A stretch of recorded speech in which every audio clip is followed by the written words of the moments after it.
O, pwede na niya. So, okay. So this is mainly a topic of RAOLTS law. But during the examination in the future, okay, allow me to welcome myself again, your YouTube content creator, social media influencer. This is Junjun, okay? Junjun in the zero. So, this is all about the science world, particularly chemistry or physical chemistry.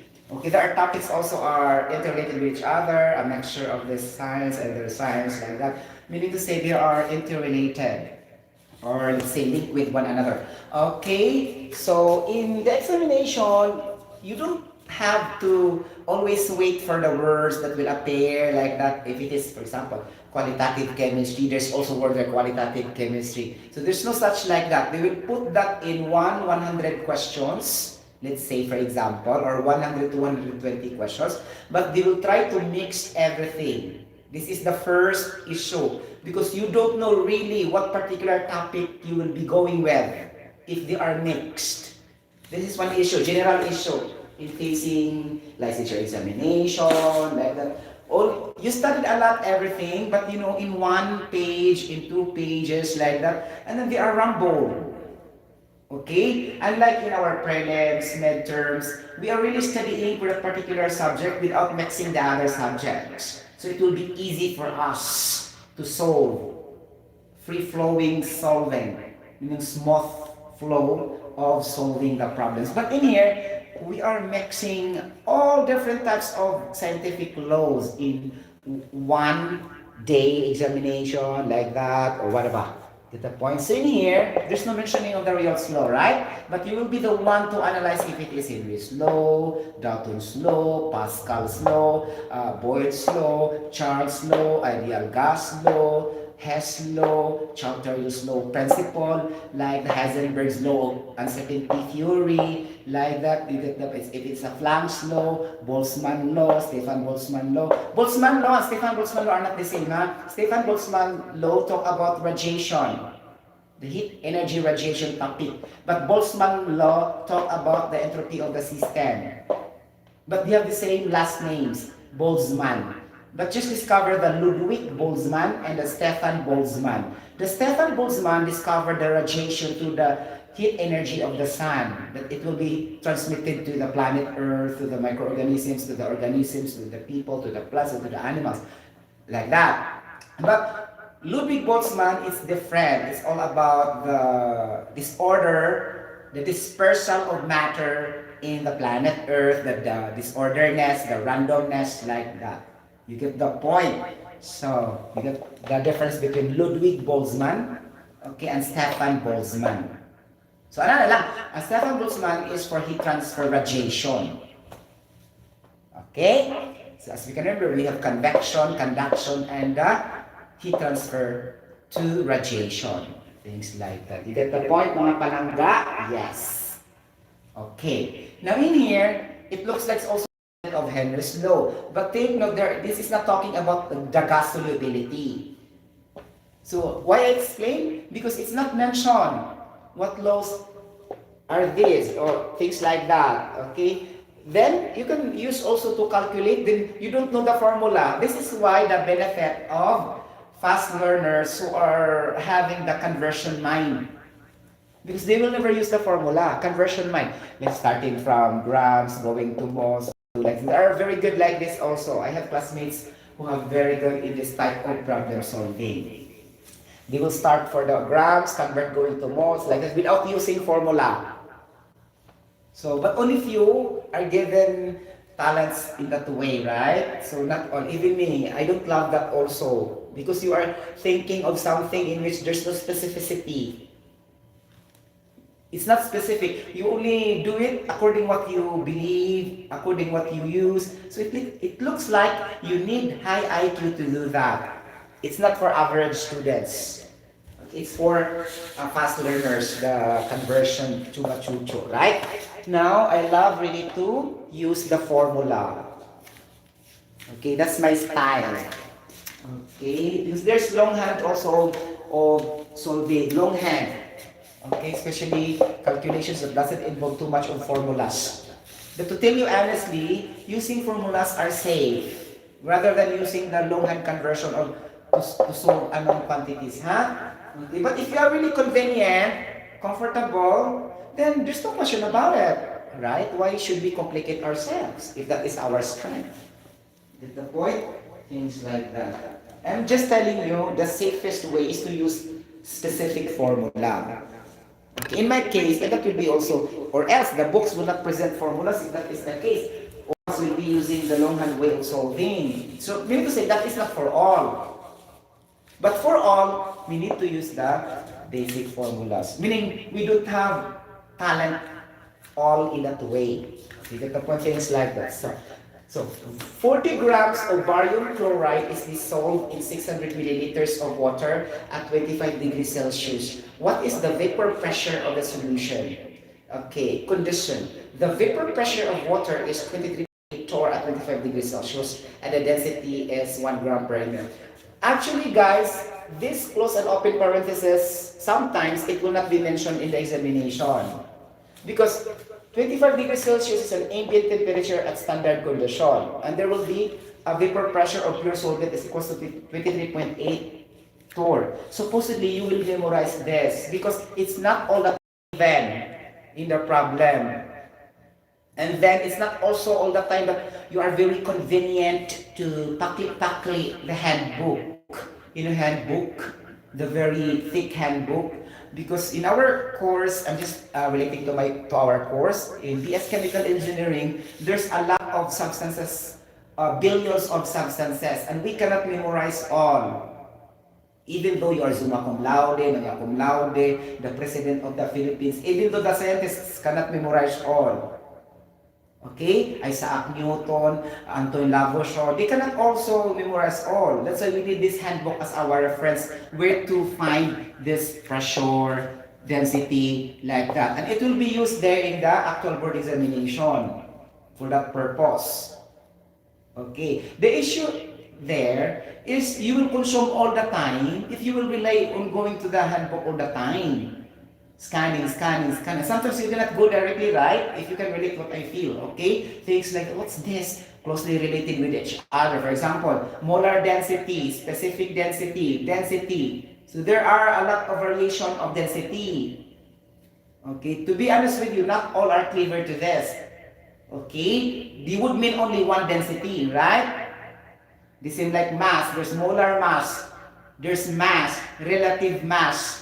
Things like that. So, specific mass. So, for general understanding, all of us learn the basic mass only. The mass of my, let's say, the mass of my t-shirt, the mass of my sugar, salt, water, like that. That's the normal mass. But there's a lot of mass. Get the point? So, that's why sometimes you will be confused where to go. Then, that is the power of memorization. So that you can save your time and you are comfortable in solving. Okay, because not all the times it will be mentioned 1000% sure. Okay, I'm saying not all the times it will be mentioned. Sometimes it could be mentioned, sometimes not. Then it will be a bonus if it will be mentioned.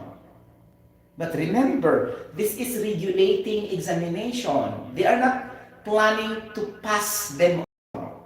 They will regulate out of 2,000 examiners, they will just let 100 will pass, 200 will pass, 300 will pass. So, ganun din, maabtan ka sa cut-off, manganga. Even though you feel you passed, but then, again, the cut-off was only there.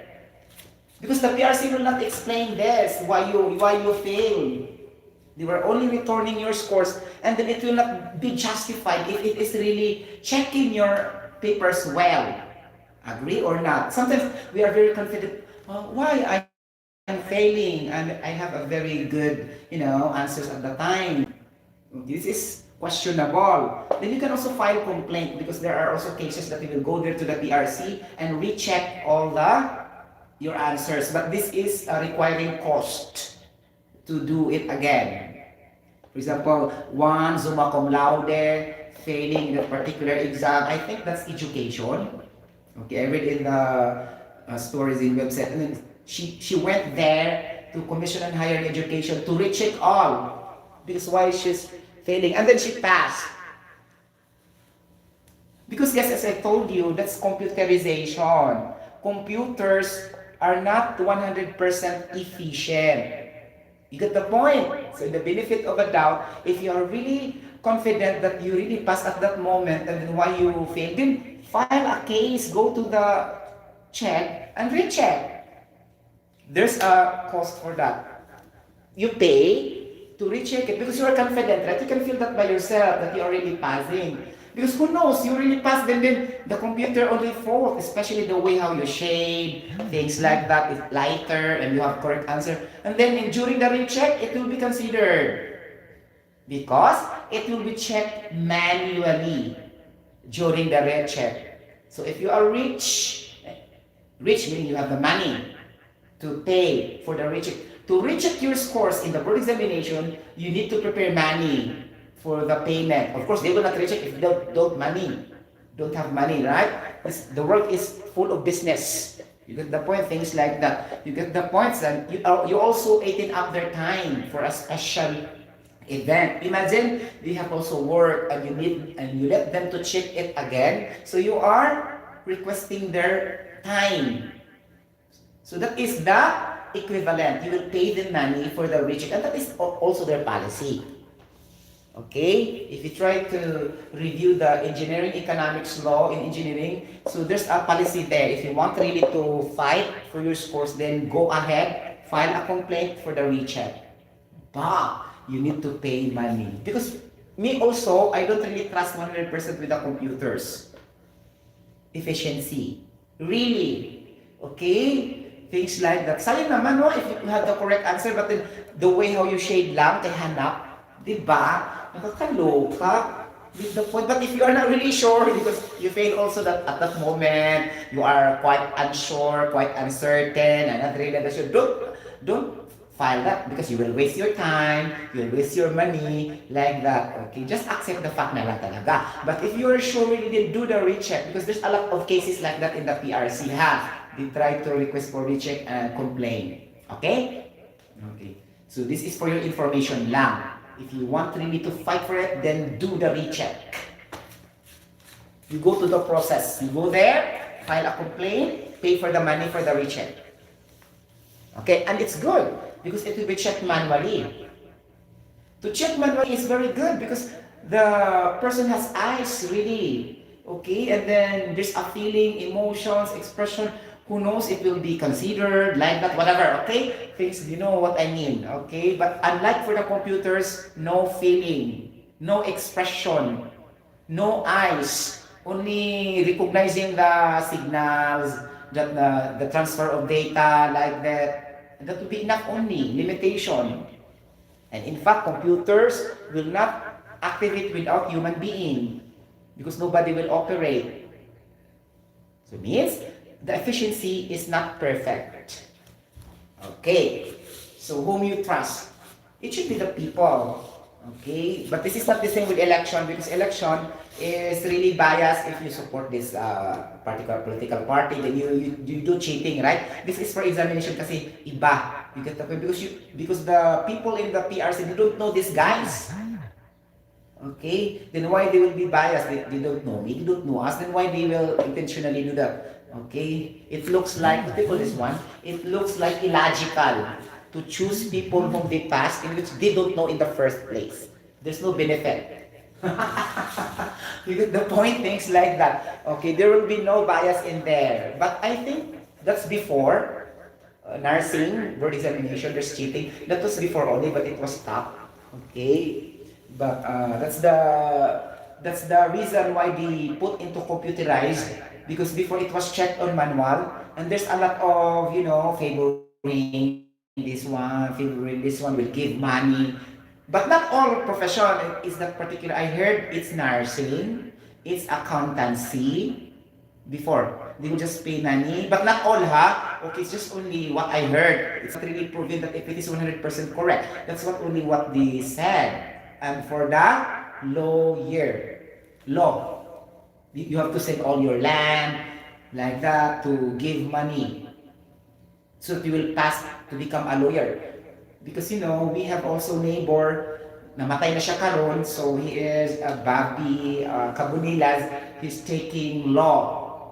And you know, he was not failed to pass the law examination, the bar examination. But before taking the bar examination, he went back to our place because he was transferred to another place somewhere in Alcantara, Cebu. And then he go back there because we are really neighbor. And he said, I need to sell my land because we need to put up money in order for us to fail. Of course, we don't believe for that, of course.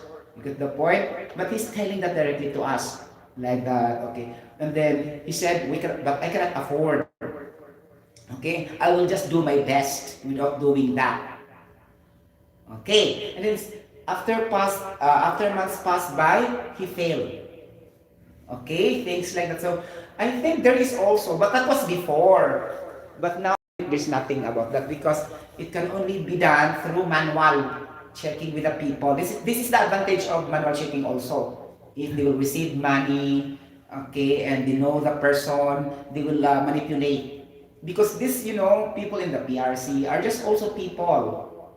They have also connections in life, right? Who knows, they will also accept money. You get the point? The red tagging, the extortion, whatever under the table thing, we don't know, okay, in this world, right? So that's why I think they changed to computerized.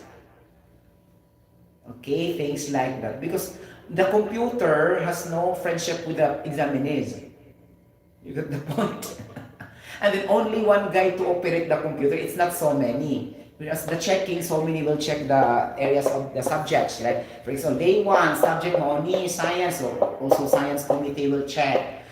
Second day, he will check also the major. Okay? If manual checking, he will be the one to check everything and he don't have too much idea about that subject matter. It should be the people that have knowledge of subject matter will also check. Normally, right? You get the point? So, muna siya nitago, guys, no? So, going back to here. Okay, mo siya nagituyo yun na nila, guys, no? That they will change the phrasing, the terminology, or whatever.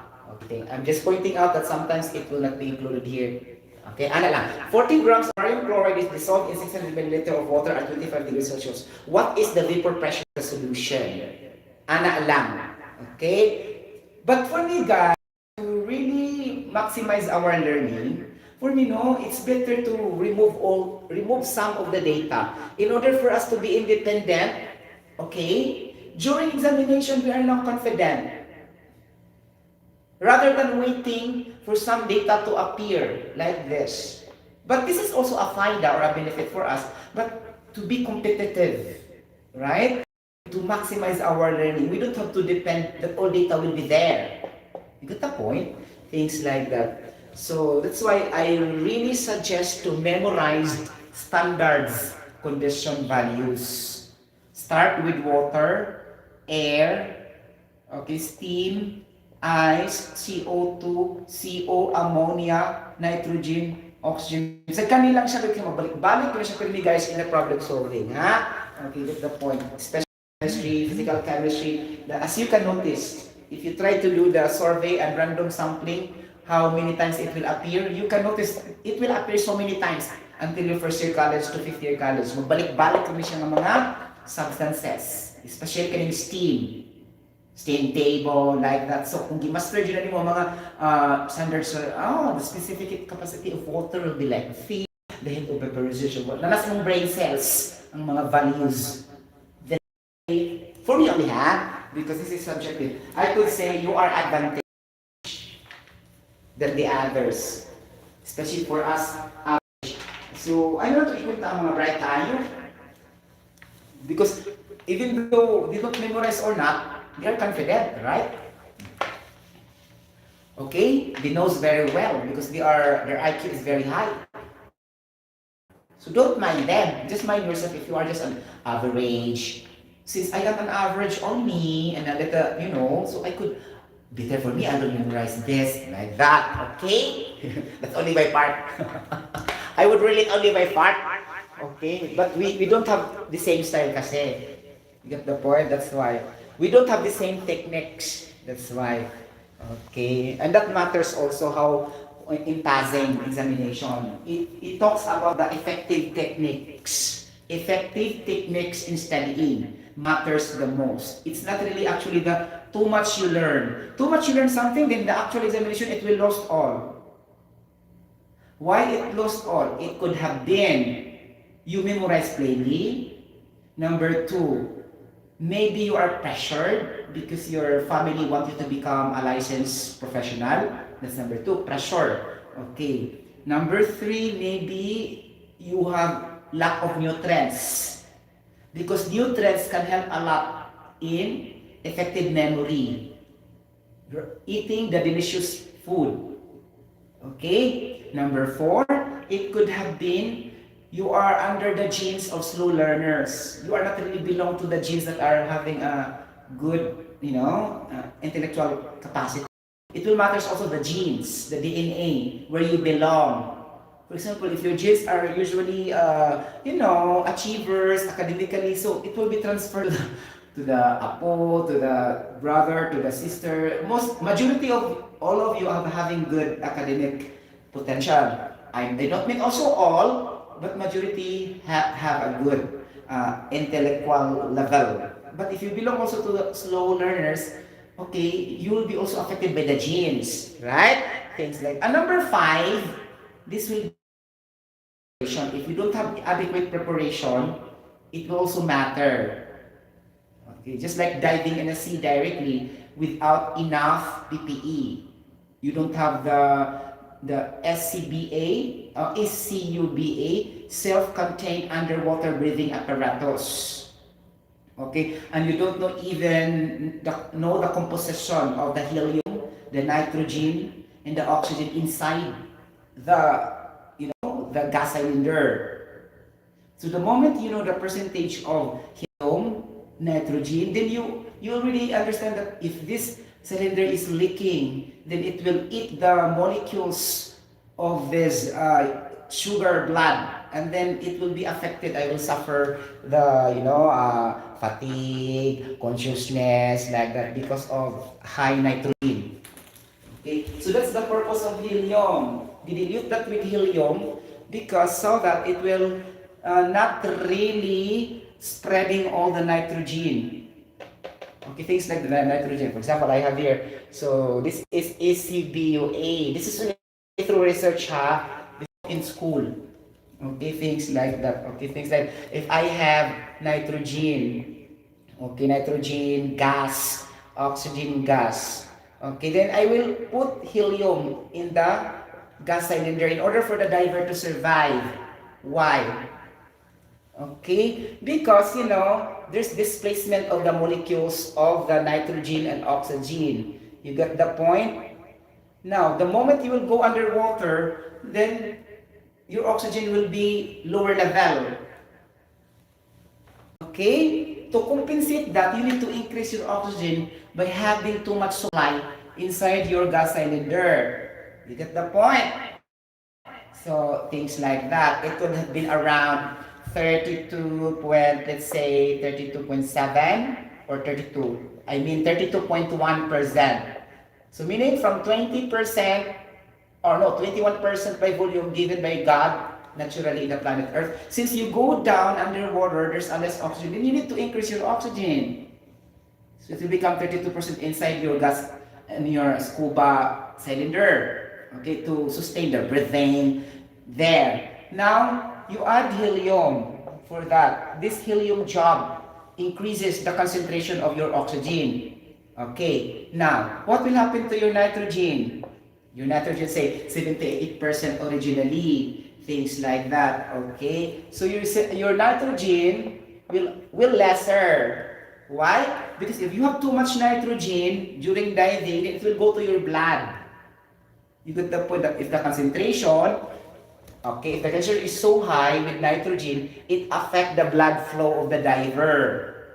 You get the point? That's why helium also will be added to lesser the volume of your nitrogen. It will now become 56.2 out of 78% by nature that God gave to us. So helium has very important part in diving to sustain your breathing underwater, and you have to carry the SCUBA, the scuba. That's why it's called scuba diving, meaning self-contained underwater breathing apparatus. That's the meaning of scuba, right? Since you know it already, then maybe you can also share that with your children.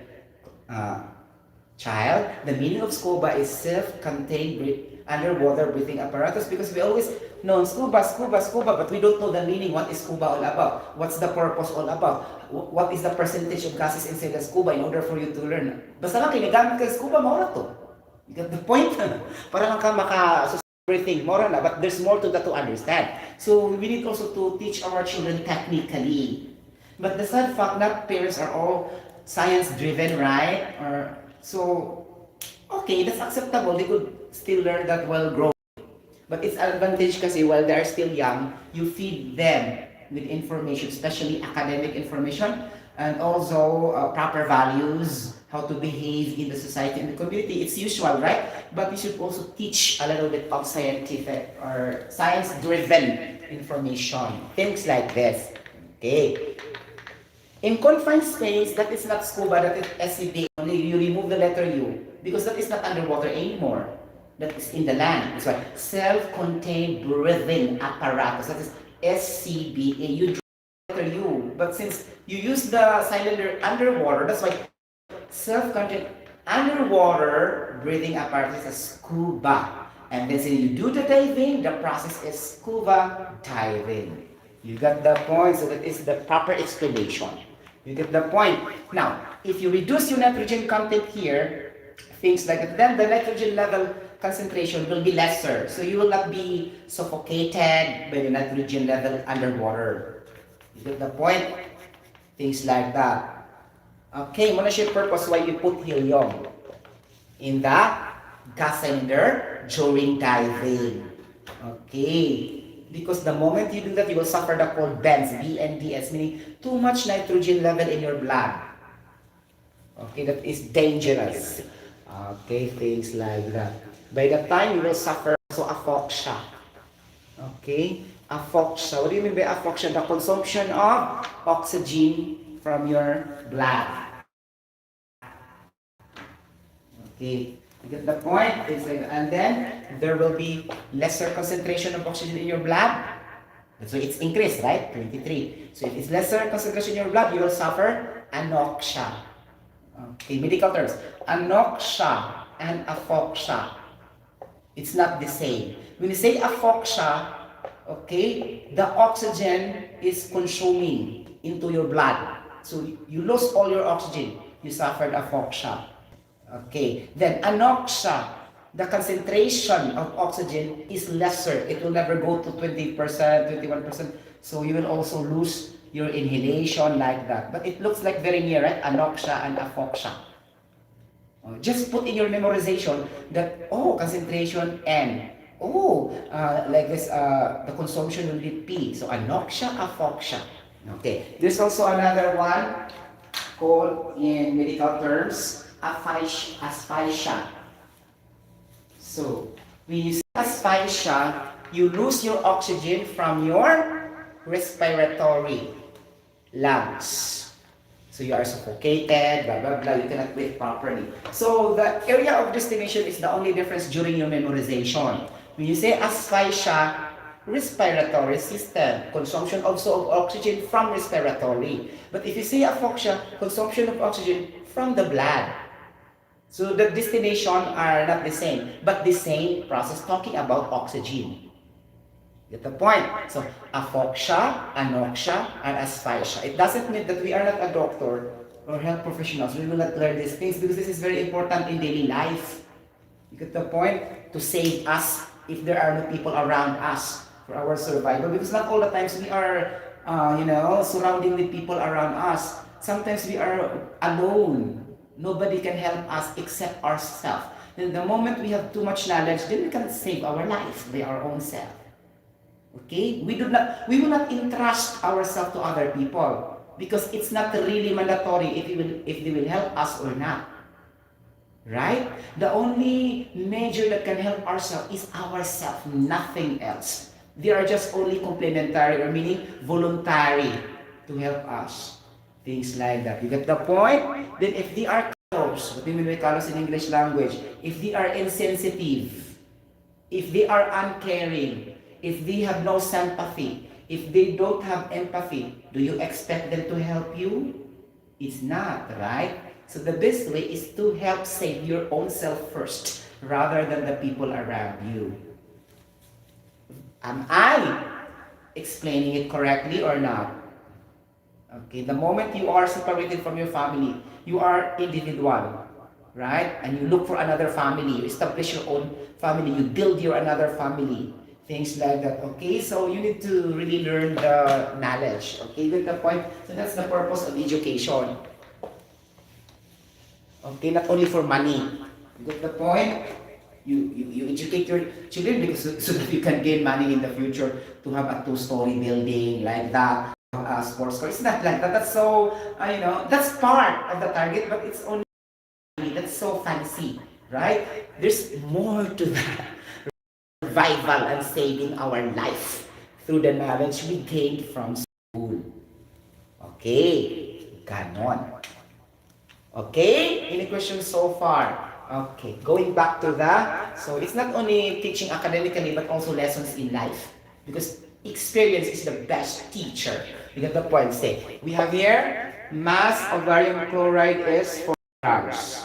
Right? Okay, like that. Now, if you try to become a chemist, a legit chemist or legit chemical engineer, I will advise you to memorize at least okay, this is only my style. Again, subjective. I'm not telling you to do this by force. Okay? I am a social media influencer. Okay? I'm encouraging people to do things in order we can achieve what's best for us. I'm just only acting as a paradigm to anybody else. You know paradigm? An example to achieve a common goal of success. So this is influencing, meaning social media influencer. I'm not paid by this instantly. Yes, I have the revenues, but I will not depend on revenues. Things like that. As the moment my mouth opens, then the moment I will motivate other people. Things like that. But I cannot also blame the world if they don't like academic information. Regardless of viewers, my mouth will never stop in sharing academic information. To the extent if nobody will watch, it's still okay for me because I'm happy of what I am doing. Because I know also in the first place that the world today at present, they are not focused on knowledge building. They are focusing on what they see in their eyes. Okay, I know, let's accept that fact, okay? So I cannot expect more viewers, okay? Because they are not, the moment you talk this ways, they will feel that's a task to do. Okay, meaning it's complicated to think this way. Wow, I have already graduated in my profession. I don't have to learn again back because I have already money like that in working there. So why should I go back to the previous lessons in life? I cannot relate like that because things like that. Okay, that's your perception. I leave that to you. But for me, really, I need to share and to motivate other people, especially the young students, pupils and students in different institutions, schools and universities all over the world. That's why, as you can observe, I'm talking in English. I'm not talking in Bisaya and I'm not talking in Tagalog. So I target the audience internationally. Okay? All over the world. Okay, going back. So mass and other people say you are arrogant like that and you don't love your own language again. That's your right in saying so against me. But my intention is clear and honest. I want to share information regardless how you call me, arrogant or what. Because I'm happy what I am doing. Right? Things like that. And that's a secret of happiness. If you're happy what you're doing, never mind the bashers. Never mind the detractors. Never mind the critics. Okay? Things like that. Oh, you got the point. Come on. Okay, that's too much, right? Too much conversation. Very talkative, right? This is my nature kasi I am very detailed, lengthy, and somebody also will try to say, oh, slow down, then don't put lot of information, but because they know me in the first place, okay? Then I have to adjust. Because no man is an island. You will not always force what that is not, you don't have social intelligence. If that is the case, that you always insist what you believe is correct, you have to adjust in the environment, and you need to adjust, then follow what they want. Okay, things like that. Okay, because to establish good relationship, you will not only deal with yourself kasi. You get the point? You need also to deal the behavior, personality, and the character of other people around you. You get the point? So if that is the case, the world will be chaos. There will always be fighting because you always insist what you think is what you always say you are right all the time. You get the point? Things like that. You need to increase your social intelligence. Okay? Of the people in the society. Now I'm dealing with IQ kasi, intelligence. Okay, intelligence quotient, sharing academic. I'm not sharing the social intelligence, okay? Because there's a lot of framework. Social intelligence, emotional intelligence, okay, intelligence quotient, like that. Spiritual quotient. Spiritual quotient, it has to do something with the wisdom that the Lord gave to you to really understand what's the purpose in living in this world. So that is spiritual quotient. Meaning spiritual nourishment, that you are going into the right direction so that you will attain the most important fruit that God promised you in His kingdom. Things like that, okay? Things that is spiritual quotient. So you need to balance them all. Okay, spiritual quotient, emotional quotient, intelligent quotient, social quotient. And you need also to have emotional quotient, the feeling of empathy and sympathy to other people, to be generous sometimes if you have matched blessings that the Lord gave you. So you are also emotionally gifted. Once you are emotionally gifted, you have the ability to help others people out from poverty. Like that. This is also a very special intelligence. Okay. But God created us not all having this all intelligence. Somebody also lack of emotional intelligence. Somebody also lack of intelligent quotient. The topic I have now, sharing information. Some also have a very good social intelligence, right? Having too much connections, collaborations, good relationships to other people. These are the people that can easily rise in the corporate ladder. Okay, they are very good relationship with other people, establishing harmonious relationship. Like this is good in social intelligence. Most of the people with have social intelligence, okay, will succeed in life with average only IQ because it has to deal with people around you, collaborations, telling what to do, the best way to do in order for you to succeed. So social intelligence is very important, especially in starting a business. You need to establish a lot of connections, okay, from your classmates before, colleagues, neighbors, relatives, like that. Social intelligence are very requirement, okay? Mandatory requirement. And you mix that with intelligence quotient, social quotient, intelligent quotient, emotional quotient, but of course the most important one, spiritual quotient, our usual relationship, our relationship to God. Because if we don't that this, everything will be broken down. Even though you have too much social quotient, emotional quotient, intelligence quotient. If you don't have the spiritual quotient, nga. Because there's no guidance of our Lord. Just like me, I'm vlogging today. But before I vlog, I also have a little prayer of what are the things I'll be able to share to you guys. I'm just not telling you, very conspicuously. But the moment I will stop here, I will also talk to the Lord. What are the things I will be able to discuss today? Maybe sometimes guide me, Lord, so that I can deliver the best knowledge I could share to them in my education. Ganon, okay? Spiritual quotient kasi yan. Got the point? Spiritual nourishment. Ganon. Okay? So, if you have this balanced quotient, then you achieve a good well-being.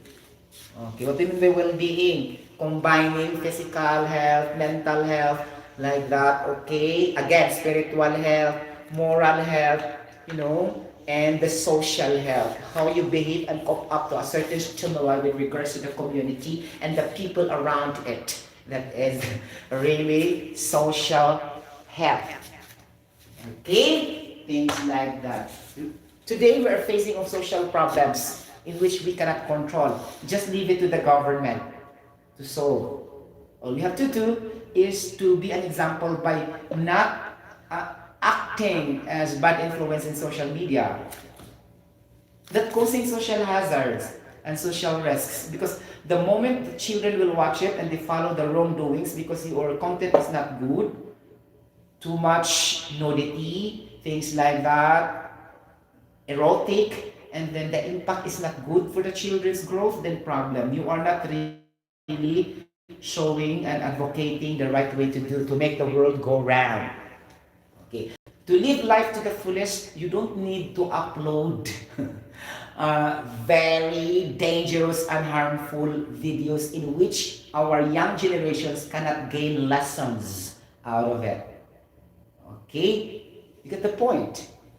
Okay.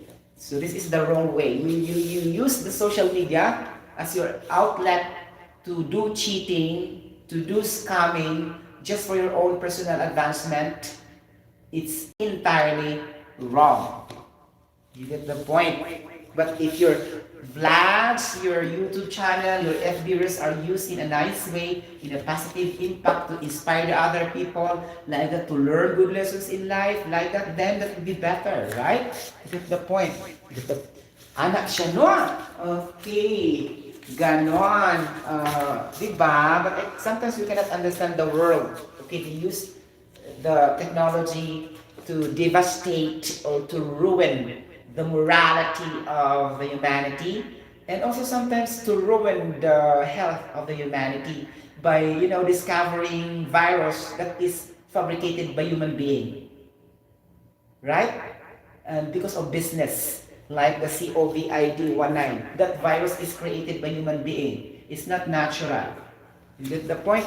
Now take note, 2023, you don't hear any cases of COVID. And why it is not lasting? Because it's not natural. It's fabricated and artificially prepared by scientists, brilliant scientists. Because these brilliant scientists can make virus as they want based on their brain cells. They are using their knowledge in a wrong way, and they're paid with the exact amount by these big countries like China, very giant country that can really pay billions of dollars just to create this virus, because they can gain profit to increase their economy, blah blah blah, so and so that they will make powerful all over the world. They will be recognized that they are one of the most powerful country in the whole world. Things like that, right? It's not good. They are using their intelligence for another way around.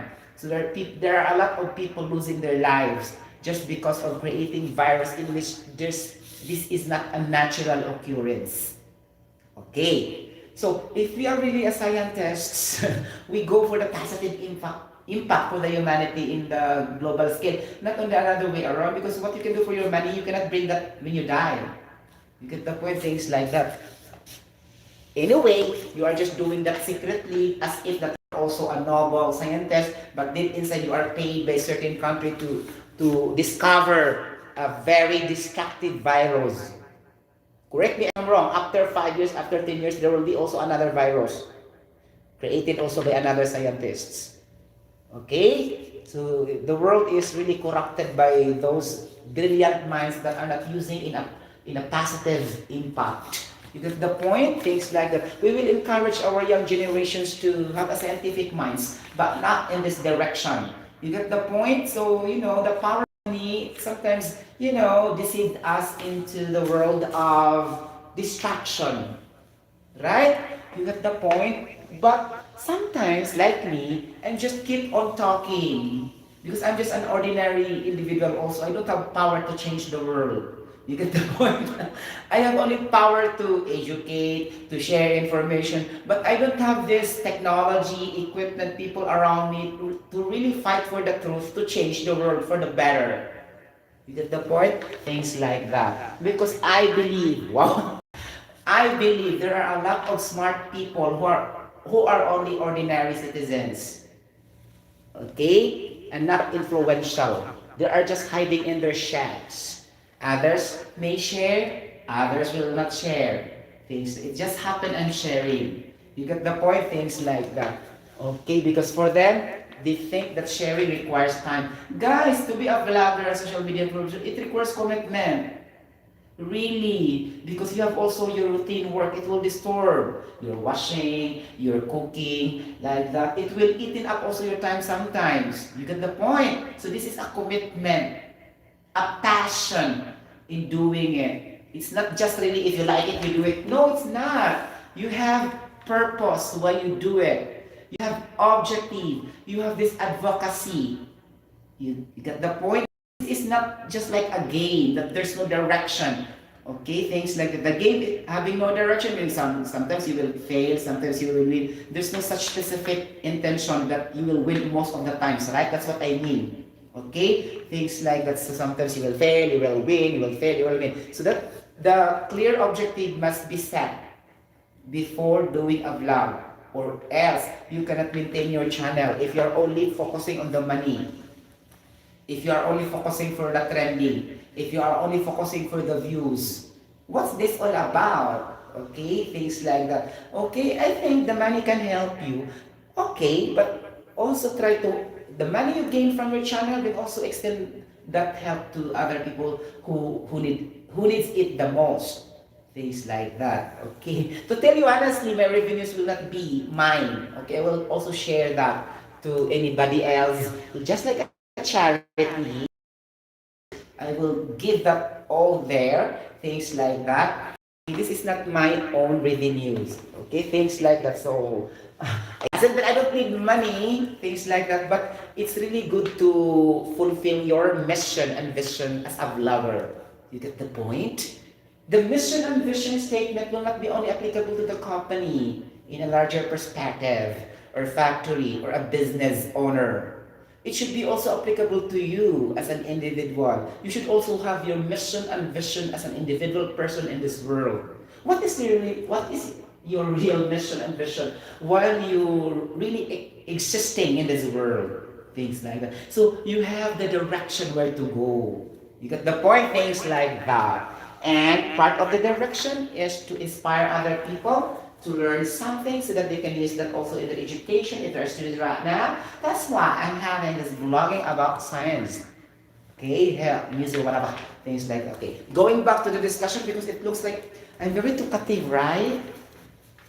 Okay, as what they say, a very loud and a noise person, it's not intelligent. Okay, just leave it to them, but it depends on the situation, right? It's just happened that I have so many ideas hardened in my brain.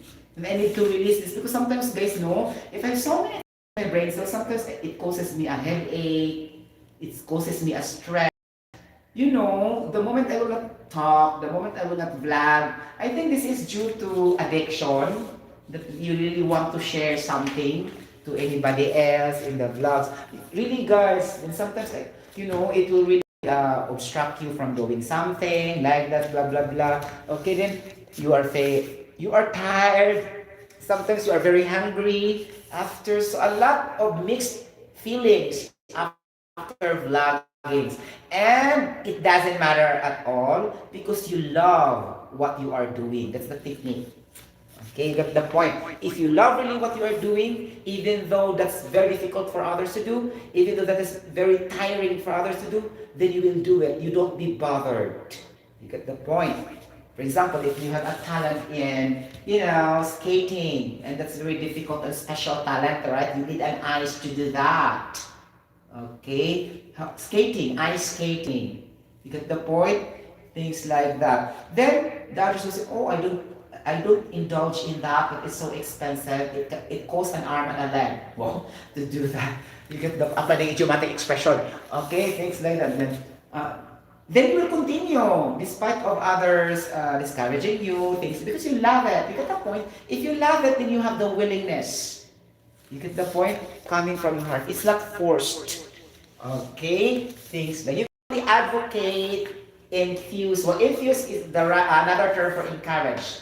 ENTHUSE. Okay, you can enthuse, advocate, promote, inspire, like that, right? Perpetuate, persuade, like that. So uphold, like advocate. These are all have the same meanings in English language. Okay, encourage. Okay, get the point. What is nullify? Sorry, my topic for today is not English language, but I love to insert that. What is nullify? Nullify. To nullify something is to make it void so that it will not have a substance already, will not have an effect already. Like so, you nullify this. For example, PRC nullify the registration of number for this particular guy because he cheated a lot during the board examination. Meaning it will not be take effect. You will remove that. They will remove that guy in their registration list. So that is nullify. Nullify, action verb. Okay, to make it void or no effect at all. You get the point? Things like that. So I love it. I love vocabulary, guys, you know? Really, if I talk about vocabulary, I will always remember my high school days, my college days, like that, okay? Things like that. But you know, I was bombarded also with music, singing, and the science. Okay, you get the point? Okay? Things like that. Okay, mag-solve na ta guys. Puro na lang dyan ko kung ano. Okay, so, barium chloride. Okay. Now, what is the atomic weight of barium? 137.3 gram per atom. What is the atomic weight of chlorine? 35.45 grams per atom.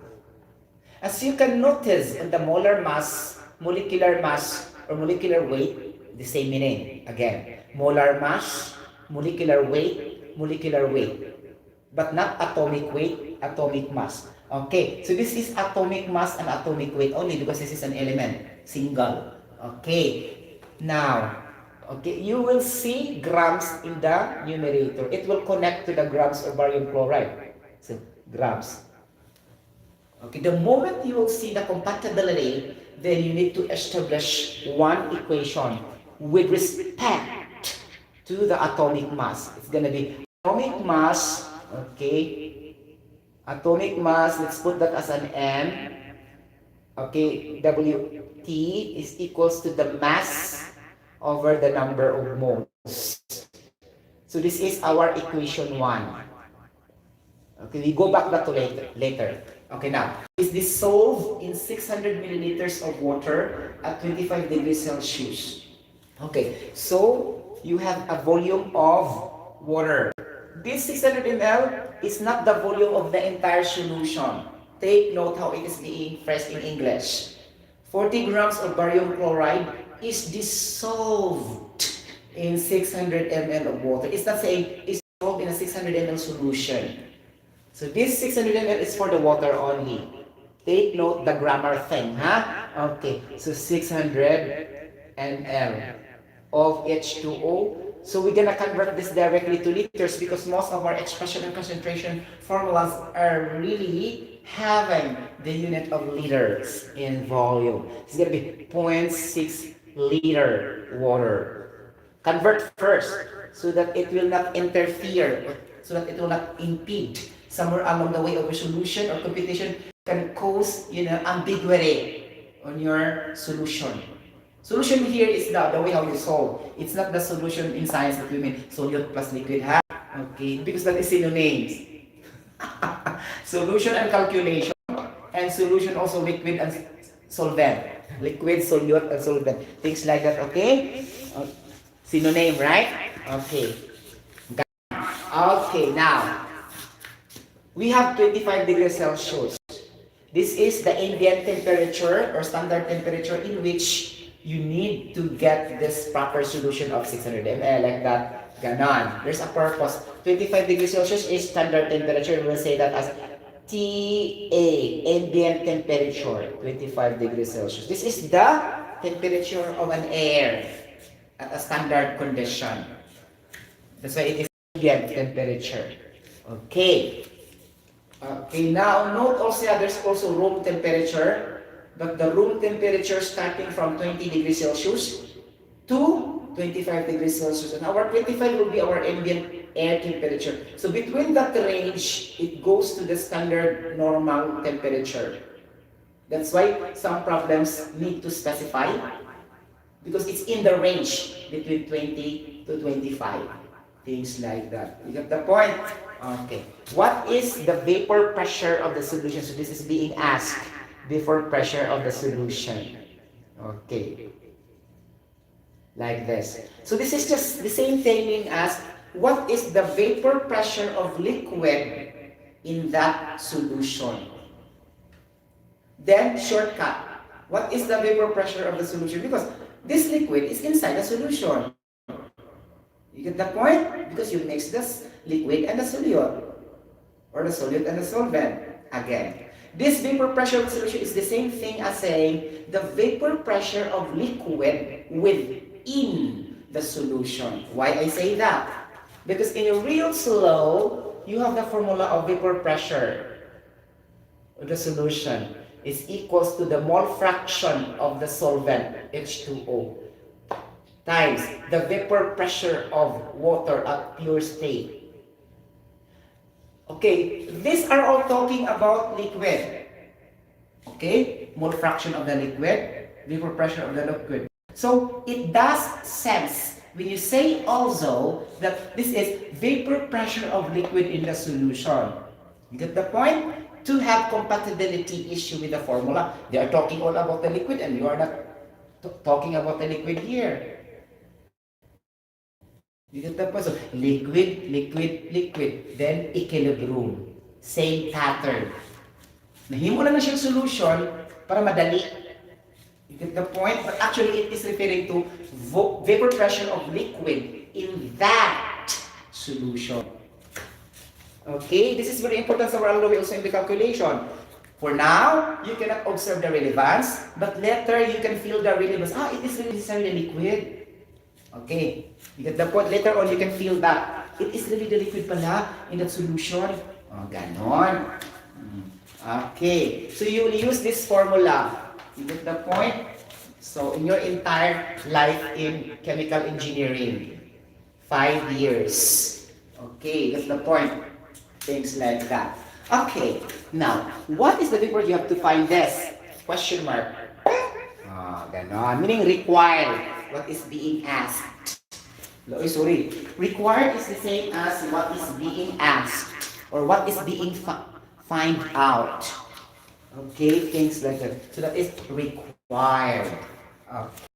Now, you are required to solve this. You have the mole fraction. They get one by one. Scrutiny. Under the scrutiny. Okay, just like an investigator of a crime incident or crime accident, investigate every details. Ganon. So things like so, mole fraction of water, vapor pressure of water. So let's try first the vapor pressure of water because a look bit easy because we have the ambient temperature at 25 degrees Celsius. Okay, so this 25 degrees Celsius is connected to the water. I say 600 ml water at with preposition at in English language. So meaning to say, this is the temperature so that you can achieve the vapor pressure of water.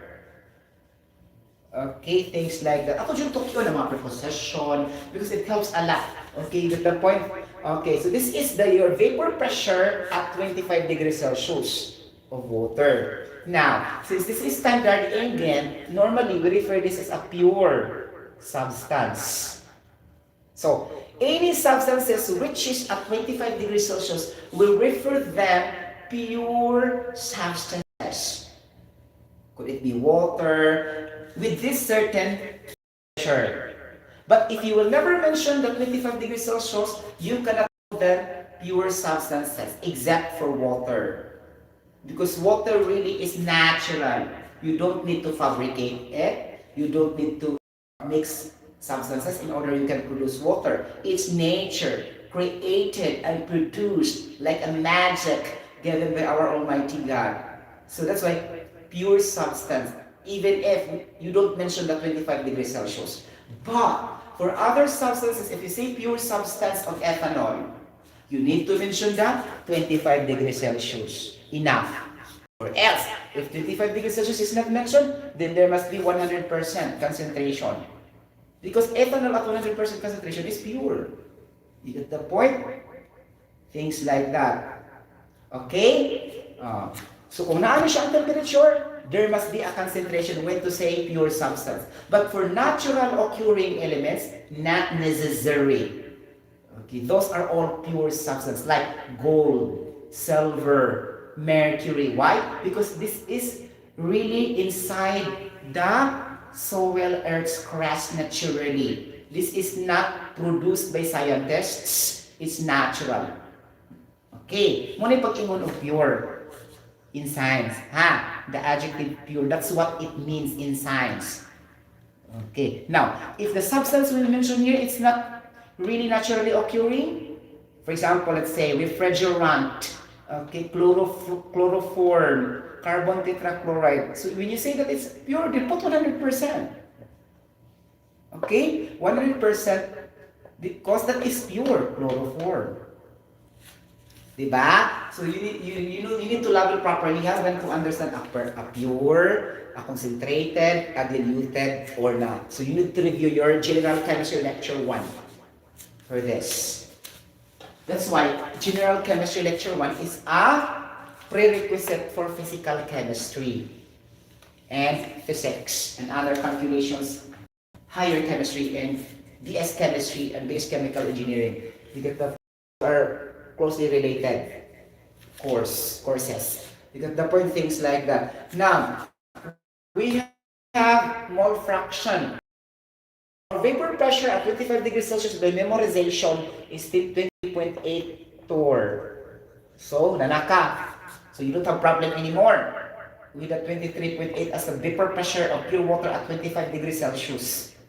Ang imong problema, si mole fraction. How can I compute for the mole fraction of water? Okay, so the formula of mole fraction of water is equals to number of moles of water over the number of moles of water plus the number of moles of the solute, which is barium chloride. Okay, now I will emphasize this. Not all solutes are solids, compounds, and substance. Sometimes it will be a gas, just like a Henry's law. Sometimes it will be a liquid, just like in a RAOLTS law of dilute solution. There's no addition of solutes, but both are binary solution of, for example, ethanol and water. Okay? Chloroform and let's say ethanol or methanol. So these are liquid. But it's a solution, but your solute there is also a liquid. It matters only now the volume. So the original definition of solute and solvent will matters there. In chemistry it says solute is the amount that is lesser in that solution. For example, if you mix ethanol and water and the volume of water is lesser, even though that is a liquid, that could be also your solute. Because the volume is our reference here. It's not the identity, or it's not the nature of the compound. Because our teachers always told that that's gonna be, sorry to tell you, from first year to fifth year, always liquid is the water. But what if you have a binary solution, or let's say, water and ethanol, that it happens that, you know, the water is less than the ethanol. So your ethanol will be your solvent. Okay? So it doesn't mean all the time due to the phase, PHASE. Okay? It matters sometimes on the extrinsic property of the matter. What do you mean by extrinsic? Okay, that will not depend on the size and the volume of the container, the shape of the container, things like that. For example, concentration, like that. Okay, that's under extrinsic property or intensive property. Okay, because there are two types of properties, intensive property and extensive property. Ganon. We have also intrinsic property and extrinsic property. Ganon. So in material science today, you are focusing on extrinsic and intrinsic, that match, material science. But in science, chemistry and physics, we are referring usually to intensive and extensive property. You got the point? So the word N and X matters a lot in English language. When you mean X, external. When you mean internal. So that's the techniques. That's what I told you. If you're good in English, you can easily understand the terminology in science, chemistry, and physics. It's an advantage. Only me saying, based on my experience, okay? But I don't know you. I'm just sharing in my own part. The point things like that. Subjective, I mean. It depends on one confession, interpretation, like that. So we don't have to quarrel because that is based on my experience, not your experience. You got the point, things like that. My own confession, not your own confession. Because you will say also, no, it doesn't matter whether I'm good in English or not, as long as I'm good in math. Okay, I leave it to you because that is you. You get the point? So things like that. So this is where now respect must be considered. Because we don't have the same perception, we don't have the same, belief. Okay, then sometimes we don't agree in one consensus. Okay, that's part of education. That is now proper values. Where to respect, where to not, where to quarrel, where to not. Things like that. Okay, so the family has the great rule for this aspect. Proper values. Ethical standards, how our children behave in the community and the society, so that when they grow up, they will go in the right direction for a better and brighter future. Okay, but the schools are teaching us the whole framework, academics, and a little bit of values. But these values will be really starting from the basic unit of the society, which is the family. You get the point? Things like that. The qualities of the children most of the times are driven by the parents. Because that's the qualities, personalities, and characters that they've seen from 1 year old until they grow. So 80% up will be alike. You get the point? Because they are really the genetic factor, or in the family history. Alangan man po. Their DNA comes from them. You get the point? Things like that. So that's why the school can change a little bit on the way how they behave in the community, because they have now the idea of science, sociology, anthropology, psychology, okay, math, economics, chemistry, physics, and the whole array of different or various subjects in which your parents paid you the tuition fee. Okay, you got the point? Things like that. So each subject is very important. Okay, things like it depends only in your specialization, how you use it most of the times, and why you treat them as important one over the other. So again, your self-conviction and belief, right? If I will say psychology is not very important, then others also, psychology is very important because we have different explanations in different subject matter. You get the point? So all you have to do is to respect. Okay, and then if we are technically wrong, then we have the right also to correct.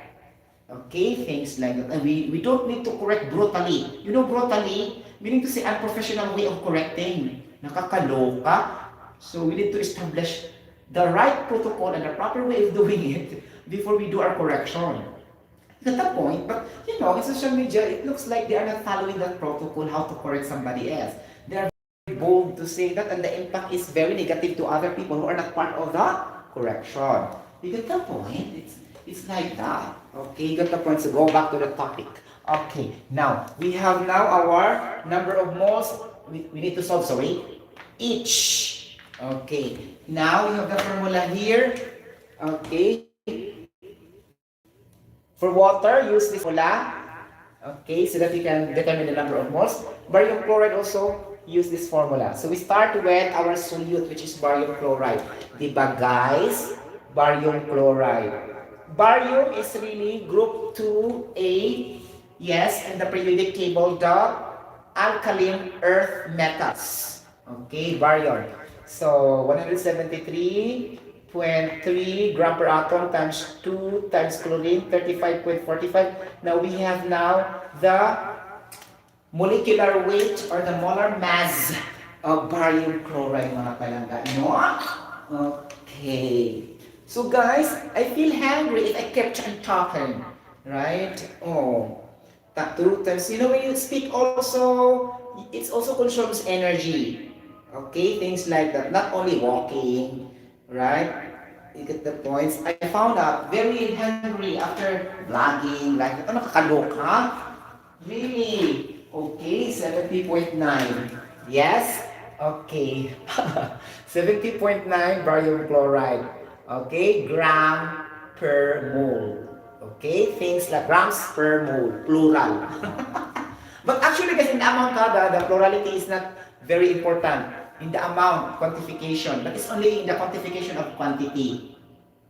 For example, if I will say 4 grams of salt.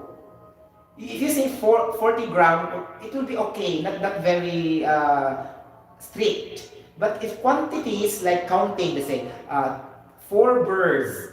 If you say 4 bird, that is fatal because it's wrong grammar. Because that is per quantity, per unit. But for the quantification like grams, mass, volume, the plurality is not too much issue, huh? You get the point, things like, so sometimes it's, though it's not correct strictly, but it's acceptable. You see, I would say 60 liter of water, it's okay. That would mean 60, that's quantifiable by amount, not by quantity. Okay, the grammar thing, the plurality, the singularity, it's not really an issue. But if you want to become precise and perfect, just put also 60 liters. But what I'm trying to emphasize, it's not really a minor issue. It's not an issue really. Okay, so, but if you will say, I have 5 refrigerator, so it looks like not professional, right? The one who will hear, so discouraged because it's really a simple English. You got the point? Okay, that's what my point is. Really? Okay, ganon. Okay, but if you say, I have 60 grams of salt, it's okay also. Okay, though it's a little bit wrong. Because it is mass, volume, like that. You got the point? Ganon. But diba? Na-notice na ninyo guys? Wala pa. Okay. And now, first time you notice it. Okay. Now we have 70.9 no? Sa atong barium chloride. So, molecular weight of barium chloride is equal to the mass of barium chloride over the number of moles of barium chloride. So, therefore, we conclude that the number of moles of barium chloride is equals to the mass of barium chloride. What is our mass here in our given? 40 grams. Over the molar mass, which is 70.9 grams per mole. So we can have the number of moles of barium chloride. Then cancels the grams in the numerator and in the denominator. Things like that. Okay. Things like that. Okay, so 40 divided by 70.9 is equal to 0.564. 0.564. Is that? No. Over the pronunciation, is it? 0.564. Okay, like that. Okay. Okay, because I attempt to use British pronunciation. 0.564. Okay, mole. Okay, things like that. Now you have that mole of solute here. Now calculate. Calculate, right? Calculate the number of moles of water. It's gonna be also saying, okay, number of moles of water is equal to the mass of water divided by the molecular weight of water. So what is your mass of water? Okay, mass of water. Okay, there's no mass of water. Okay, then you have the molecular weight of water, 18.016. You have also don't have the number moles of water. So you have 2 unknowns here. So this will be your equation 2. Okay. Things like that. Okay. Equation 2. Why? Because you don't have the mass of the water. And you don't have also the number of moles of water. So how can you do that? Now, if you see a situation like this, guys, you don't have other option. Either you will choose the solubility formula, or either you will use the density formula, which is which. Now, in this case, you need to look for other information or other data. If you use solubility, why I say that? Because that is the only, that's also one of the formulas that have N in the denominators, I will say. Solubility, concentration is equals to moles over letter, right? So N over V. Okay, things like that. Density, mass over volume. Both of them have volume. This way, it's very easy to target the density is equals to mass over volume. Why? Because you have the volume of water. And you have also the density of water. You can have the mass. So don't use solubility. It depends on the easy way how to manipulate the, the formula. Then you can determine really, okay, things like that. Okay, so density mass over volume. You have the density. Oh, it's not given in the problem or given? It's given. So 1 grams per ml. That's why in the board examination, you don't put everything. Because the examiner will think, what is the density of water? So 1 gram. So he will establish 25 degrees Celsius in this matter. Right? That's why we always go directly to 1 grams per ml because it's understood that you meet the standard temperature and pressure type of problem solving. Okay, things like that. Okay, but what if we will say like this: at 30 degrees Celsius or 40 grams of barium chloride is dissolved in 600 ml water. What is the vapor pressure of the solution? Could you expect that you have still a 1 gram ml density of water? It's not, because you mentioned already the 30 degrees Celsius, which is not at 25 degrees Celsius. Again, this will only hold if you have the 25 degrees Celsius or otherwise not specified the temperature. Let's make it clear. If the problem solves no mention of the temperature, both by default use 1 gram per ml because that means at standard temperature and pressure. Now, if the temperature is mentioned 30 degrees Celsius, 40 degrees Celsius, never use the density of water as 1 gram every time. Because the density of water is dependent on the change on temperature. You get the point? So why you always keep using the 1? This is the usual mistakes of most of the examiners, including me. Okay, when I was still in second year, first year, like that. Okay, because we always use this 1 gram every time, even though the temperature is no longer 25. Things that this will only hold if at standard condition. You get the point? Okay, now let's make this a deal. Now, for example, so I always make the problem complicated. No, because to be an engineer, you need to have a wild imagination. Okay, and being observant all the time. Okay, these are the characteristics of a legit engineers. Wild imagination, wild creativity, observations, inference, hypothesis, like that. Okay, things like that. And most of the times we are very, basta, I cannot explain further. You got the point, things like that. So if we have 30 degrees Celsius, the water will be X. Because you don't know. Now, 5 degrees Celsius, your density of water is 1. Is it correct or not? Is it correct or not? You use ratio and proportion here to get the density of water at 30 degrees Celsius. Hala! Recall your basic concepts in chemistry. Because after that, we can use that here in our analysis. My purpose here is not the complexity of the problem you solve. It's not really how simple the problem you solve. It's you really understand the basic foundation. You solve so many problems in the future. Okay, get the point?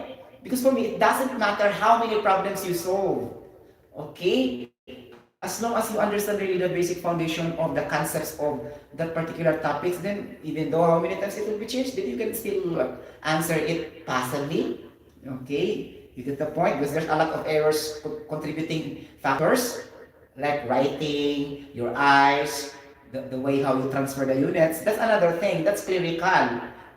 But I'm talking of the cognitive, the way how you understand. This is regardless with the syntax error, right? This is knowledge.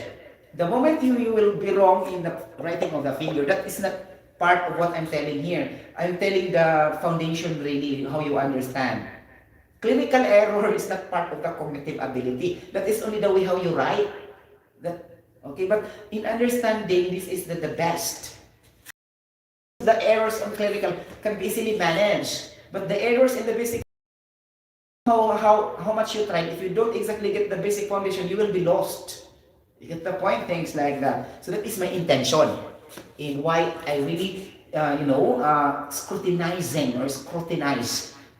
this ratio and proportion. Okay. If 30 degrees Celsius, what is the density of water? Can you say that also, that at 25 degrees Celsius is equals to 1? Then I can say, let X as the density of water at 30 degrees Celsius because we have the same parameter here, temperature and density. You can never have in proportion if you don't have the same quantities to be considered. Okay? In your point 1, temperature and density. In your point 2, temperature and density. The moment you are not talking density in your 2 final stage, you will never use ratio and proportion, or else use the interpolation technique. Okay? In your problem solving. You get the point. Double interpolation, single interpolation. Okay? Especially if you are dealing with the graphical representation of this different substances like that, and you'll be able to do the interpolation a lot. Okay, but in here, this is just simple ratio and proportion. You get the point? Things like that, the basic of math, arithmetic, or algebra. Okay, now how can you do this? Charot. Okay, let's erase this here. Okay, ganon. Again, theory. Okay, I will never remember this because when I joined the chemistry quiz bowl in my high school, okay, of course, you will never expect that you will become a champion because there are also other students who compete. All you have to do is to believe in yourself. You get the point? Okay, things like that. So, this question really comes out. Okay, things like that. Okay, now, if you have a temperature of 25 degrees Celsius, you will say 1 gram of density of water or not? Question. Now, so for the density of water at 30 degrees Celsius, 30 degrees Celsius is equals to X. Is this expression correct or not? So if this expression is correct, then you can say X over 30 is equals to 1 over 25. Then cross multiplication, we can get the density to ratio proportion. Okay? Now, this is where stock knowledge holds. This is not correct. Why? Okay. So remember this class. The moment you will get a 1 gram per ml of density, the corresponding specific temperature is 4 degrees Celsius, not 25 degrees Celsius. So this is also the most common errors of the majority of the engineering students because we don't know really that at 1 gram ml, we also believe that that is only 25. Because you know, we believe that this 25 is always the ambient standard temperature, most of the 25 degrees Celsius. 25 degrees Celsius. So, murag mabuang 25 degrees Celsius na lang may tanan. You get the point, things like that. You need to investigate if all are governing with this 25 degrees Celsius. What if not all? For example, just like also the ideal gas law, standard temperature and pressure. Would you think our temperature there is 25 degrees Celsius so that the ideal gas will behave ideally? No, it's not. The temperature there is 293.15 Kelvin, or meaning 0 degrees Celsius. Okay? That's why I create my own definition by my own self. Even though the books are not saying this, but by myself, I will really say this. STP versus is ATP. Okay, it's not the same. When you say standard temperature and pressure, you're using temperature is as 0 degrees Celsius. If you say SATP, this means standard ambient temperature and pressure, that is 25 degrees Celsius. Now, what you will see in your chemical engineer's handbook are all expressed in 25 degrees Celsius, right? That is the standard. Now, that is not really the same with the other one, STP. Okay, because the other STP is 0 degrees Celsius. That is 25 degrees. So, change that to SATP. Standard Ambient Temperature and Pressure. This is the correct and precise way of saying the acronym or the abbreviation. Okay, you get the point. Things like that. Acronym meaning S, standard. Okay, things like that. A, ambient. T, okay, temperature. P, pressure. That is the process of acronyming or abbreviating. You get the point? So, since it is a process, that's why abbreviation. Okay? You get the point? Things like that. Okay. Muna siya. So, at 4 degrees Celsius, mga palangga, kung hitad is 1 of water. Now, of course, we will use this because it's mentioned in the problem. Okay? Mapilitan po tayo. Okay, then we have 30 degrees Celsius. 30 to x. Then you can solve the density at 30 degrees Celsius by using this reference. Again, don't use the 25 degrees Celsius for the density of water because this 1 grams per ml density of water at 4 degrees Celsius, not 25 degrees Celsius. I hope you put that in our brain cells. Why discuss this? Because this is also the error I have in my previous years as a chemical engineering student for 5 years. And I just noticed that somewhere along the way, the 3rd year, not on the 1st year, and it's too late. Di ba nakakaloka, no? So, mahilig mag-go sa theory. Ako yung to kick back. Things like that. Mano ako masakpan. Okay, you get the point. Things like, I really dig out for the concepts. Dili problem solving mo palabi. You get the point? Ganon? Okay. Kaya paminaw na ko, mamao na magud na agud. Okay? So, if you understand really the concept, then it's fine. Okay? Things like that. You don't have to solve a million of problems just to pass the board examination. You really need to understand the basic foundation and the concepts of each topic in class. Okay?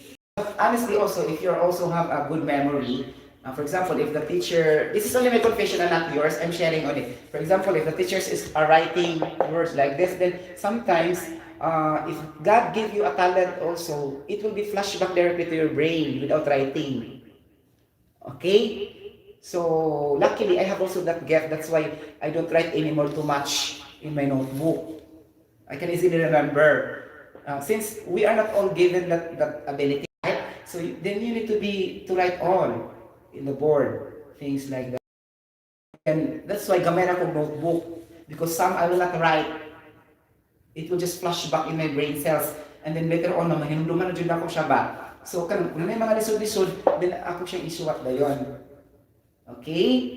But not all ako siyang isuwat. Na may mukalit nag-reflected. Magbasa na akong kausa, kaduha, musudra na yun ba? Okay? But not all magaling na no? So, that's why we need really to write all what's written in the board.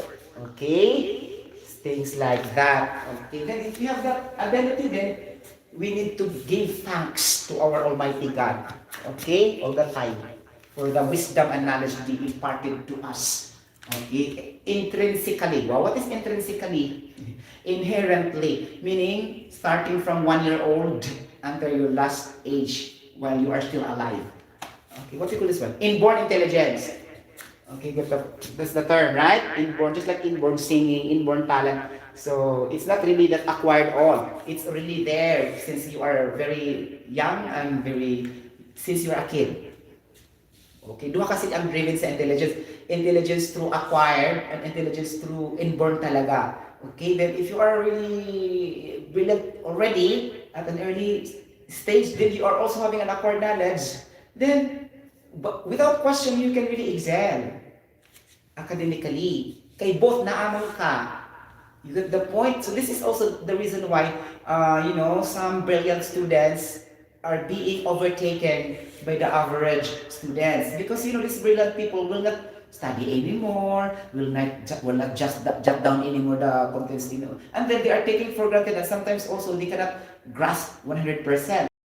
So that's why you cannot expect every time that will top in the board examination are all this. Manya cum laude, summa cum laude. Some of them, or majority or not, they are all average or above average students that exerting a lot of efforts, preparation. Di manupikan to ng mga bright kid ng kumpiyansa lang because the brilliant people are not studying anymore, right? Because they believe in themselves, then the moment they say class like that, okay, then the average students really, exerting efforts a lot. You get the point? 24 hours study like that, okay? I'm just sharing this to you because I really experienced this. Things like that. You get the point? I'm not really good in problem solving. Sorry. But I'm not saying also I'm poor in problem solving. I'm just only in the average or a little above average. But not poor. But I'm not really superior. You get the point? Things like there's a lot of superior, right? Okay? Especially if you are taking engineering, so you will be bombarded a lot of students that are very good in math around you. And then you will be shocked and you will follow their styles also and attitudes and culture. So you will be encouraged by them. And no choice also, you start to love it because that is your discipline, that is your course. No choice. You get the point? Okay, but I have two because science is my subject and science have a lot of mathematics. Okay? It's complementary. Muna siya pasabot guys ha?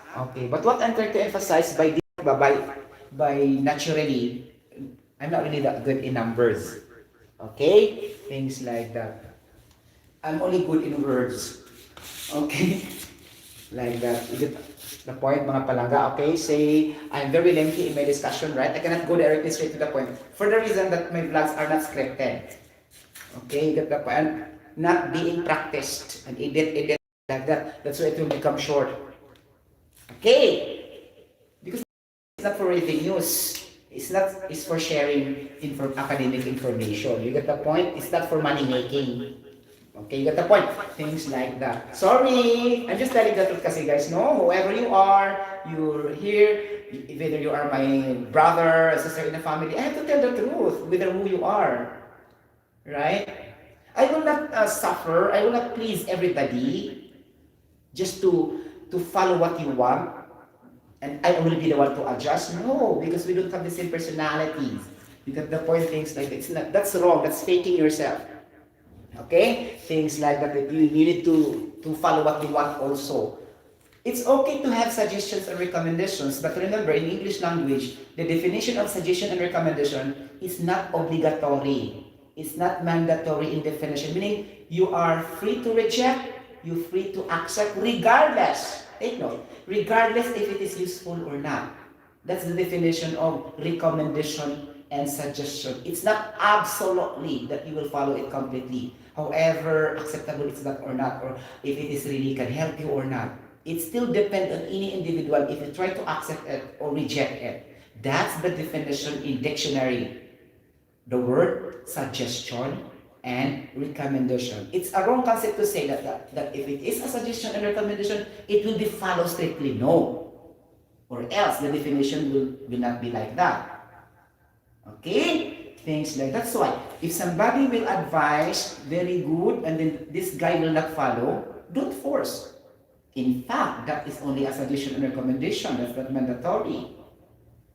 Sometimes we need to understand the words, right, before we do things. Muna mag-away sa social media because in the first place, we don't understand the word we put in our comments. Especially if we try to English, and then we don't understand what that word's all about. Okay? That's why it's not advisable to put your comments in English if you don't understand really the comprehensive English language, because it can cause verbal war. It can cause fighting in the comment section. Okay? Better use your own language there. Okay? Things like that. Don't attempt to be good if you are not really good. Okay? That's faking yourself. Don't attempt to be unintelligent in the first place. You are not unintelligent. Things like this. Because it will radiate. The moment you speak, the moment you move, the moment you think, the moment you decide. Actions, things like that. Even the certificates and the papers are not really the basis of how intelligent you are. Really, because that's only a piece of a paper. Okay? It's really you. Okay? That we can determine, we can gauge and calibrate your competence. Things like that. Okay? As I told you, passing examination is not a guarantee that you are really brilliant. Okay? It just happens that you pass on a particular. Though there's a connotation, an idea that once you pass, you are very good, but the final point really is in actual. Okay? You get the point how you really deliver your efficiency on your performance, things like that, whatever. Okay, for example, I will give you an example. His grade in English is 98%. Okay, but the moment you will try to call her or him to speak the details of their personal information, she cannot speak. Would you believe that grade 98% is appropriate to them? Answer me yes or no. By first impression, you will say, no, it's not, because she or he cannot deliver well in English. And you will say also, no, the English are not always measured in verbal. But do you think English only are grammar thing? Is that only the English you mean? Grammar, punctuation, pronoun, writing only, reading only? How about the speaking skills, the communication skills? English is a very broad consideration of all parts. Okay, writing, speaking, reading, listening. Then it's very impossible to get a 99% score if you cannot speak well. Meaning to say your subject only no oral, only written every time. So if that is the case, that's very poor. I would suggest to replace the teachers. If that is the case, you then let oral participation and then the students are 98% grade. What's that? That's the example really I'm showing you. It's in actual, okay? The moment they will speak, the moment their transcript of records jive and match the performance in speaking, in interviews, in examination, this is the total summary of your intelligence, not only the written. Sorry guys na nasa ko yung masagasaan. Sorry talaga po, okay? For me, brilliancy is not only in written. Sorry, this is my own assessment. If I found a magna cum laude and a summa cum laude that cannot speak well, I will not believe. Sorry. Okay, got the point? Sorry talaga. Okay, because I always include English language in saying magna cum laude, summa cum laude, graduate with honors. If they're only good in written, I will not believe. Mamali akong standards, guys. Sorry talaga, ha? Okay. Pasensyahan na po tayo. Pag may mataan po, okay? So, let's go back. For me, both oral and written. I agree that the written can be driven by transcript of records. That's why in oral, a little bit sluggish, okay, or very flimsy, weak, things like that. Is it the point? But, kasi usapan kasi dito brilliancy, the totality. Okay, get the point, things like that. And then, if there is, problem talaga, no? Okay. So, but it's very good also that most of the times, these honor students can really speak well also, but it happens. That's why I don't believe, right? Because most of them also can do. So that's why I don't believe. Okay? For example, if there's a summa cum laude that cannot speak well, cannot really do the reporting, so for me, it's void. They don't really deserve as a summa cum laude. Okay, or magna cum laude. But the moment they are having both, then I will believe. But it's true also that most of them will do. That's why. Can do. It's only if you cannot do. But sad to say also, some engineers, right, cannot do well in, for example, reporting. I will share to you this because I'm an engineering student. I know really, okay, things like that from first year to fifth year. When English class will be there, they will be ukon-ukon na yun. Really, di itukbo din sa tubangan. Nakakaloka, ano ba to? Okay, so volunteer na yun ka. Okay, ganon. Okay, things like that. So I don't think so with the College of Arts and Sciences. Maybe they're so good, right? Education, major in English, right? Mass communication, of course. Mass communication, major in broadcast journalism. Wala akong paborito kasi mass communication, major in broadcast journalism. Wag na siya akong first love course. Broadcasting. Okay, journalism. Major in broadcast journalism. But it failed, right? It's okay. Nakakaloka. Okay, I don't want to become an engineer in the first place. Okay, things like that. Okay, going back. Okay, because I love writings. I love writing and speaking all the time. Okay, things like that. Ganon. Now, bubalik ka sa atong equation. Okay, okay, so na to ang equation na to no, nga isugdan karon. Okay, now density of water, 1 na lang siya para ta madugay. Okay, na may give. Density of water is equals to 1. Okay, like that. So, density of water is equals to the mass of water over the volume of water. Mass of water is equal to the volume of water times density of water. Volume of water is 600 ml. Okay, substitute directly. Direct substitution. Density of water, 1 gram per ml. Cancel the ml, gram will be left. So by automatic inspection or visual inspection, that would mean 600 grams, right? Yeah. So 600 grams mass of water, then substitute that here. So you can have now your number of moles. Number of moles is equals to 600 divided by 18.016. Okay, like that. Okay, 600. Okay, 600 divided by 18.016 mga palangga ko is equal to, kung saan naman yun, 600 divided by 18.016 is equal to 33.30 moles. So 30.30 moles of water. Okay, then we have now the moles of water. We have the moles of also the barium chloride. Right, we computed a while ago. So we can now have to substitute that here, here, here. Okay, di ba mga palangga? O, mabili na itabo, no? Sure. Okay. Di ba? So, muna siya karon. Charos. O, 0.5641. Ato na yung substitute na hinahinay ko eh. So, okay, this is 30.30. Then this is 30.30 ang water. Then this is ang barium chloride, 8.564. Okay. 0.564. So, pila ang atong kuan, mole fraction 2 vas.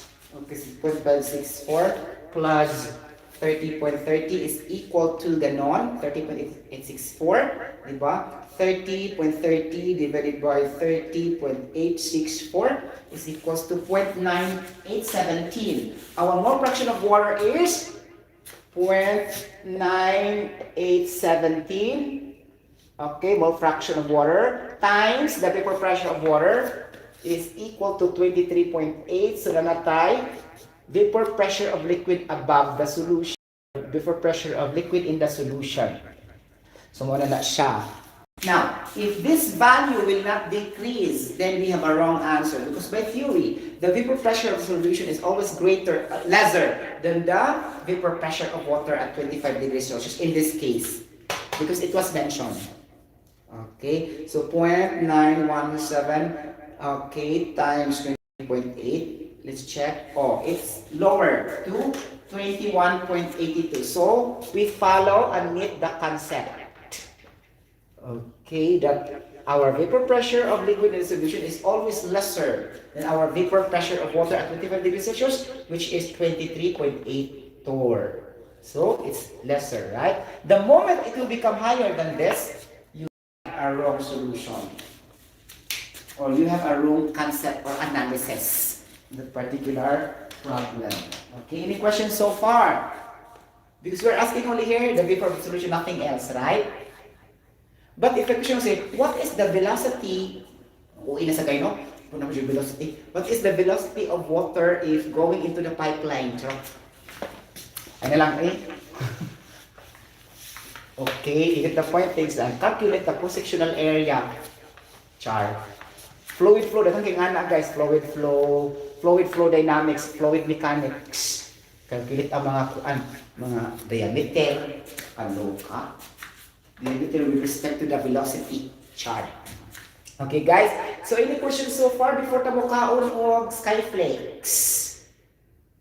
Nothing else. I hope you like this video. Oh no, this vlog all about chemistry, about RAOLTS law. Remember, this will come out in the board examination for sure.